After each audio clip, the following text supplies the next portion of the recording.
Did you see that summer sky? It's the last time you're going to see it for a while. Why?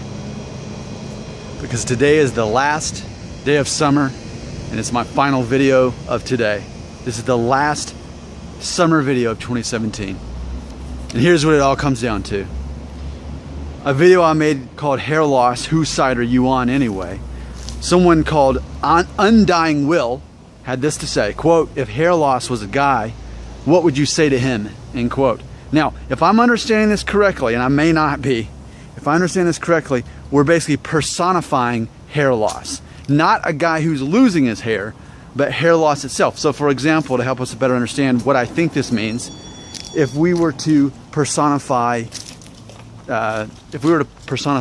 cancer, for example, I don't want to say that too loud. Cancer. If we were to, what would you say to cancer, you know? Okay, but instead, what would you say to hair loss? Well, I think you're going to be surprised by my answer. And I think that's a very intelligent question, Undying Will. I thank you for asking that. And I think it has a lot to do with helping us move forward together in this channel. If hair loss was a guy, what would you say to him? Well, as many of you know who've watched my videos in the last several months especially, you know I have a very cut and dry belief system. I believe that some people allow themselves to be victims while others choose to be victorious. I believe everybody falls on one of those sides. And one of the things that I mention is that someone who chooses to be victorious is ready to instantly forgive anybody for anything. Otherwise, you can easily be offended and hurt by anything anybody does because, why, you're the victim and you don't have to forgive them. You can be hurt at them and hold the grudge instead. So, forgiveness is a big part of my thing. Now, I'm not insinuating we forgive hair loss, but what I am saying is, if hair loss was a person that I could talk to right now, what I would not say is, I hate you. You are so cruel. You are so mean. Look what you do to all these guys' self-esteems.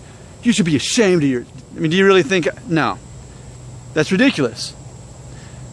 Check this out. If hair loss were a person, then I would treat hair loss like a human being. I know that almost sounds redundant. But imagine this. Imagine all the people that you know. Most people are relatively good. There are definitely criminals and there are definitely evil people in the world, and let God sort all that out, which I believe is his job and not mine.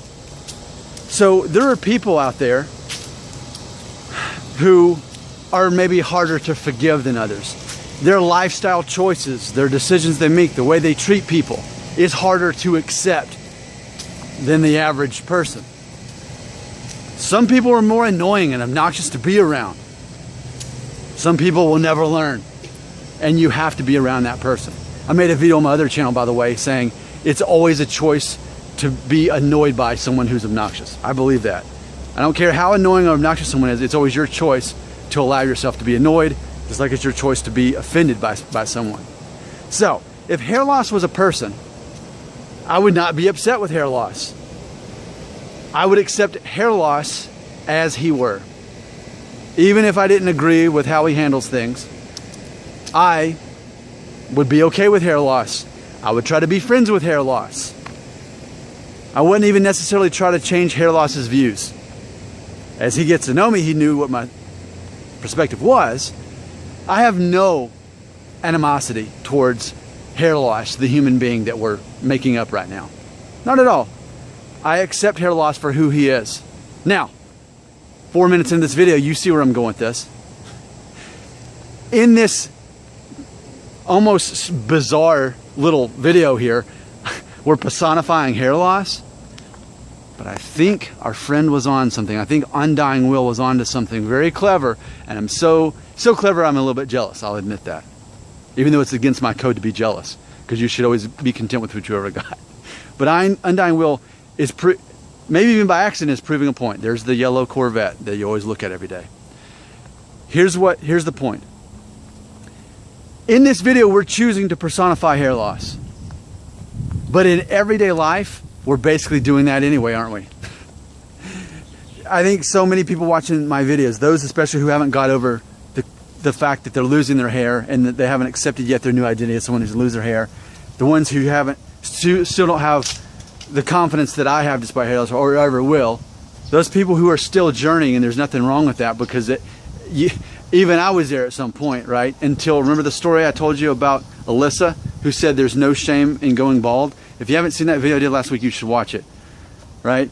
Okay, but I think by default, we're sort of treating hair loss as if it were this cruel, evil person that we don't like and that we hate even. That's what I think. So I think as long as we see hair loss as an evil person, as a villain, as a bad guy, maybe even as a terrorist, as long as we see hair loss that way, it's hard to have confidence in ourselves. I know that may sound like a stretch, okay? But imagine this. The way we treat other people is ultimately a reflection of how much we love ourselves. It is. If you're a person full of hate and want revenge on all the people who've done you wrong, and you carry that with you, it's a reflection of your own heart. Whereas if someone can forgive someone, especially for something heinous, it's a reflection of that person that they are full of grace, right? Now these are basic teachings of Christianity. It's that simple to me. But I think the same thing applies even with an inanimate object or idea like hair loss. If we have negative feelings toward hair loss, it ultimately is a reflection of us, that we're unable to move on with our new identity and our future. And let's face it, after all, we were designed in a way that some of us would have genes that would cause us to lose hair sooner than others, while some never will.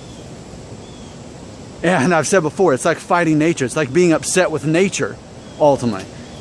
Sure, you want to get upset with the fact that you're losing your hair earlier than other guys? Well, don't you want to get upset that you're going to be getting wrinkles and gray hair in your 30s? Don't you want to get upset that ultimately, hate to be so grim, that even if we do live a long age and we're in our 80s, guess how it ends? Are we just going to go easy in our sleep? There's a good chance we won't. There's a good chance that even if we make it through a good and decent life, then in the end, we die weakened and faded, and then in a sad death. Who was I watching? What comedian was I watching? And he was saying how at the end of his life, he doesn't want to be surrounded by his family. He wants to be surrounded by like a Jamaican woman who is like, "Let go, son, let go," and that way it wouldn't be sad, because he doesn't want that to die a sad death. Mark Maron, he got a new Netflix special. That's he was talking about it. So it's just funny, because the more we resist aging and hair loss and all these things, isn't it just simply ridiculous and laughable, even if you think about it? So it can be even laughable that we're making a 10-minute video about personifying hair loss. But I really think Will has proven a good point. He's educated me, he's opened my eyes. I think that we are already personifying hair loss. And that's why there's such a lack of confidence. There's such of a lack of identity, how it changes. Because just like if someone hurts you and you don't forgive them, you're already weakened until you forgive them and let that go. I think it's the same thing with hair loss. It's almost like many people watching these videos who haven't overcome their hair loss haven't, quote, forgiven hair loss. So maybe that is what I need to say. Maybe I do need to say that. You have to be willing to accept hair loss for who he is as an imaginary person, and forgive hair loss for who he is as an imaginary person, and accept hair loss who he is as an imaginary person. And I think without doing so, you're always going to have a grudge against that imaginary person named hair loss.